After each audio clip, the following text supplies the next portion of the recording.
दूर किसी जंगल में एक जादुई नेल पॉलिश का पेड़ था।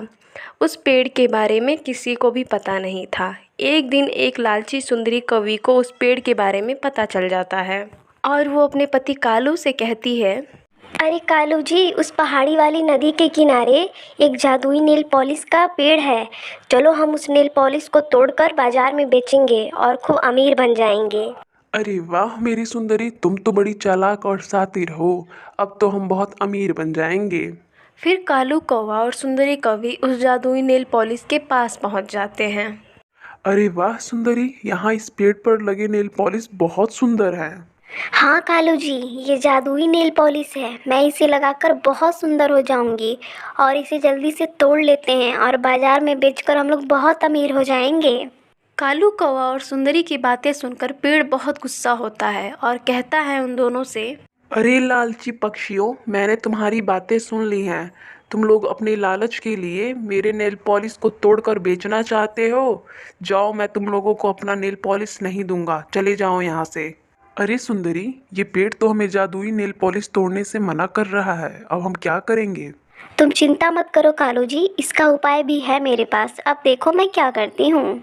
फिर सुंदरी कवि एक कुल्हाड़ी लाती है और पेड़ को डराते हुए कहती है पेड़, हमें तू ये नेल पॉलिश तोड़ने दे, वरना मैं तुझे इस कुल्हाड़ी से काट दूंगी और तू जिंदा नहीं बचेगा।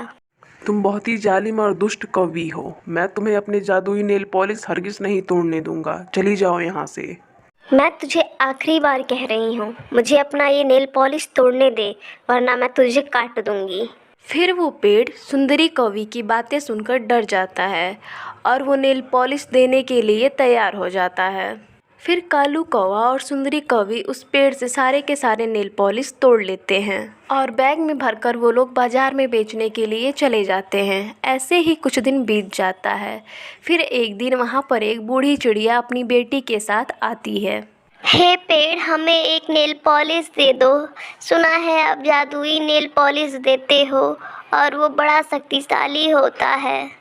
हाँ, मैं जादुई नेल पॉलिश देता हूँ, पर मैं आज नहीं दे सकता हूँ तुम लोगों को, क्योंकि वो दुष्ट काला कौवा और उसकी पत्नी सुंदरी कौवा, वो दोनों मेरे सारे के सारे नेल पॉलिश तोड़ कर लेकर चले गए। रोज़ तोड़ ले जाते हैं। ऐसा करो, तुम लोग कुछ दिन बाद आना, मैं तुम्हें नेल पॉलिश दे दूँगा। फिर जादुई पेड़ की बात सुनकर वो बूढ़ी चिड़िया और उसकी बेटी टूनी निराश हो जाते हैं और वहाँ से चले जाते हैं। जादुई पेड़ बहुत ही दुखी होता है, उनकी मदद नहीं कर पाता है। इसलिए कुछ दिन बीत जाता है। फिर से उस पेड़ पर जादुई नेल पॉलिश आ जाते हैं। फिर तभी कालू कौवा और उसकी पत्नी सुंदरी कवि आ जाते हैं और जादुई नेल पॉलिश तोड़कर बाजार में बेचने के लिए चले जाते हैं। धीरे धीरे कई दिन और बीत जाते हैं। फिर एक दिन, हे जादुई पेड़, अगले हफ्ते मेरी शादी है और आज ही आग से मेरे बाल सारे जल गए और मैं गंजी हो गई हूँ। कृपया मुझे अपना जादुई नेल पॉलिश दे दीजिए, जिसे लगाकर मेरे सारे बाल वापस आ जाएं।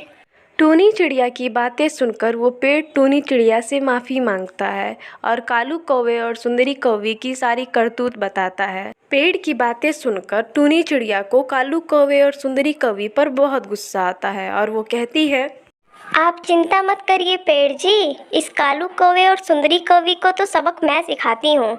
कुछ ही दिनों बाद उस जादुई पेड़ पर जादुई नेल पॉलिश आ जाते हैं। तभी कालू कौवा और सुंदरी कौवी भी आ जाते हैं। तभी वहाँ पर टूनी चिड़िया भी आ जाती है और कहती है, वहीं रुक जाओ तुम लोग। अगर तुम दोनों ने एक भी कदम आगे बढ़ाया तो मैं तुम दोनों का पंख तोड़ दूंगी, उड़ने लायक भी नहीं रहोगे। तुम दोनों आज फिर नेल पॉलिश तोड़ने आए हो? मैं तुम दोनों को नेल पॉलिश नहीं तोड़ने दूंगी। हाँ, चिड़िया, तू हमें रोकेगी? रुक, मैं तुझे अभी बताती हूँ। सुंदरी कवि टूनी चिड़िया की तरफ बढ़ने ही वाली होती है। तभी टूनी चिड़िया जादुई नेल पॉलिश लेकर उन्हें पिंजरे में बंद कर देती है। अरे अरे, तुमने हमें पिंजरे में बंद कर दिया। प्लीज़ हमें छोड़ दो, हम आगे से ऐसा किसी के साथ नहीं करेंगे। हमें छोड़ दो, प्लीज़ हमें छोड़ दो। हमें माफ़ कर दो, हम आगे से कभी किसी के साथ गलत नहीं करेंगे। आज तुम लोगों को तुम्हारी गलती की सज़ा मिलेगी। आज मैं तुम लोगों को बिल्कुल भी नहीं छोड़ूंगा। तुम लोगों ने मुझे बहुत परेशान किया है, बहुत दुख दिया है। तुम लोग बिना खाए पिए इस पिंजरे में कैद रहोगे मेरे सामने हमेशा हमेशा के लिए। कोई भी पक्षी आएगा ये मेरे पास नेल पॉलिश तोड़ने के लिए तो तुम लोगों को देखेगा और समझ जाएगा कि चोरी करना और किसी को तड़पाना पाप है। इस तरह से कालू कौवा और सुंदरी कौवी को उनकी गलती की सज़ा मिल जाती है।